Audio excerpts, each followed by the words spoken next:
Artificial intelligence অথবা সংক্ষেপে বলে এআই। দুনিয়াতে এই টেকনোলজিটা এত বেশি আলোচিত বর্তমানে এবং এই টেকনোলজিটা এত বেশি ইমপ্রুভ করছে।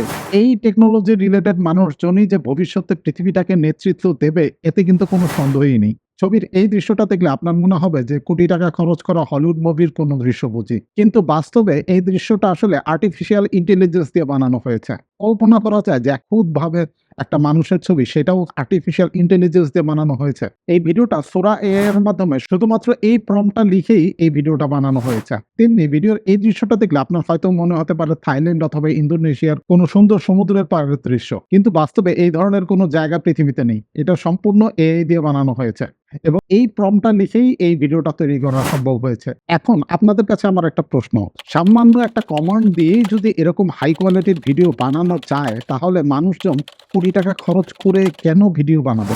এবং চমৎকার অ্যানিমেশন যদি কয়েকটা কমান্ড লিখেই বানানো যায় তাহলে তো যে কেউ একটা কমান্ড লিখেই এই ধরনের মুভি বানিয়ে ফেলতে পারবে। তার কোনো ক্যামেরার প্রয়োজন নেই, তার কোনো হাই কোয়ালিটির কম্পিউটারেরও প্রয়োজন নেই। শুধুমাত্র আপনার মোবাইল অথবা কম্পিউটারের একটা নেট কানেকশন থাকলেই আপনি খুব সহজেই কিন্তু এটা বানিয়ে ফেলতে পারবেন এই এআই এর মাধ্যমে। হলিউডের অভিনেতা এবং ফিল্ম মেকার টেইলর পেরি আটলান্টাতে তার $800 মিলিয়ন স্টুডিও এক্সপেনশন বন্ধ করে দিয়েছে শুধুমাত্র সোরা এআই এর ক্ষমতা দেখে। এবং তিনি আশঙ্কা করছেন এর মাধ্যমে হয়তো অনেক জব চলে যাবে। প্রচলিত ভিডিওগ্রাফি, স্পেশাল এফেক্ট এবং ফিল্ম মেকিং ইন্ডাস্ট্রির জব কমে যেতে পারে এবং স্টক ফুটেজের ওয়েবসাইটগুলো কিন্তু বন্ধ হয়ে যেতে পারে। এমনকি আপনি এআই এর মাধ্যমে text to video, video to video এমনকি একটা স্টিল ইমেজ দিয়ে দিলে সেটা দিয়েও কিন্তু আপনি চাইলে ভিডিও বানাতে পারেন। আপনি যদি কোনো একটা টেক্সট লিখে দেন সেই অনুযায়ী তারা ভিডিও বানিয়ে দিবে। আপনি যদি কোনো একটা ইমেজ আপলোড দেন সেই ইমেজটাকে তারা প্রাণ দিয়ে দিতে পারবে।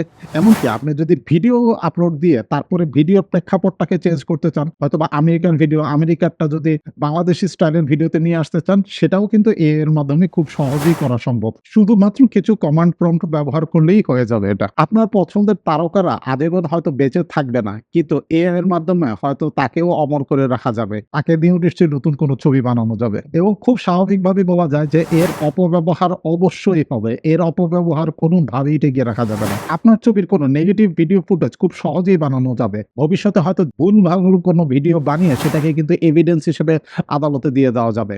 বছরখানেক আগে বিখ্যাত টিকটকার নরিন আফরোজ পিয়ার কিছু খারাপ ভিডিও অনলাইনে ভাইরাল হয়েছিল। সেগুলো কিন্তু এআই এর ব্যবহারের মাধ্যমেই হয়েছিল এবং এইরকম ভিডিও সংখ্যা কিন্তু অনেক বেড়ে যেতে পারে। আপনার আমার মতো সাধারণ মানুষকে অনেকেই চাইলে সামাজিকভাবে হেয় প্রতিপন্ন করতে পারে এইভাবে এআই এর মাধ্যমে ভিডিও বানিয়ে। অনেকেই সামাজিকভাবে এমনকি এমন ভিডিওর মাধ্যমে পুলিশ আদালতেরও হয়রানির শিকার হতে পারে। এমনকি অনেক অপরাধী অপরাধ করে সেই অপরাধের যে এভিডেন্স হিসেবে যে ভিডিওটা আসে সেটাকে কিন্তু এআই জেনারেটেড ভিডিও বলে চালিয়ে দিতে পারে। খুব রিসেন্টলি ভারতে আরজিকর মেডিকেল কলেজের কোনো ডাক্তারের ধর্ষণ ঘটনায় বেশ মারামারি হয়েছে। সেখানকার কিছু ভিডিওকে সেখানকার মুখ্যমন্ত্রী মমতা ব্যানার্জি কিন্তু এআই ভিডিও বলে চালিয়ে দেওয়ার চেষ্টা করছে। এরকম কিন্তু সুযোগ তৈরি হবে।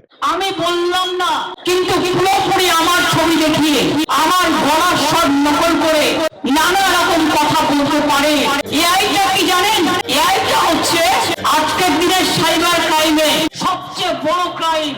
অর্থাৎ আপনি এখন ভিডিও দেখলে ভিডিওটাকে এভিডেন্স হিসেবে প্রুভ করাটা কিন্তু ভীষণ মুশকিল হবে। এই টেকনোলজি ব্যবহার করে অনলাইনে miss information, bias reporting, hateful content খুব সহজেই আপনারা বানিয়ে ফেলতে পারবেন। আপনার হয়তো কারো সাথে শত্রুতা আছে, তাকে নিয়ে আপনি এই ধরনের একটা ভিডিও এআই ব্যবহার করে বানিয়ে ফেললেন এবং খুব সহজেই তাকে সামাজিকভাবে হোক, আইন আদালতের মাধ্যমে হোক, যেভাবে হোক তাকে কিন্তু ধরাশায়ী করার একটা সুযোগ তৈরি হবে। প্রয়োজনে বিভিন্ন ভিডিও ব্যবহার করে সেগুলোকে কিন্তু রাজনৈতিক স্বার্থেও ব্যবহার করার সুযোগ তৈরি হবে। অন্যদিকে এই টেকনোলজির নেগেটিভ দিক যদি বিবেচনা করে আপনি যদি এই টেকনোলজিটাকে আপনার দেশের জন্য যদি নিষিদ্ধ করে ফেলেন তাহলে হয়তো আমরা আমাদের এই জিডিপির বড় একটা অংশ লস করে ফেলবো এবং নিশ্চিতভাবে এই টেকনোলজিটা ব্যবহার করে বাকি পৃথিবী আমাদের থেকে অনেক এগিয়ে যাবে। এখন এই টেকনোলজিটা বর্তমানে কোন অবস্থায় আছে? আমরা নিশ্চিতভাবে এই টেকনোলজিটা আসলে 1-2 মিনিটের বেশি ভিডিও বানাতে পারছে না এবং এই ভিডিওগুলোতে কিন্তু ফিজিক্সের বেশ কিছু বিষয়ের মধ্যে কিছু ভুল আসছে এবং সেই সকল ভুল সোশ্যাল মিডিয়াতে অনেকের চোখে পড়েছে, অনেকেই এগুলো শেয়ার করছে। আপনি যদি কনটেন্ট ক্রিয়েটর হন তাহলে এই ভিডিওগুলো ব্যবহার করে আপনি কিন্তু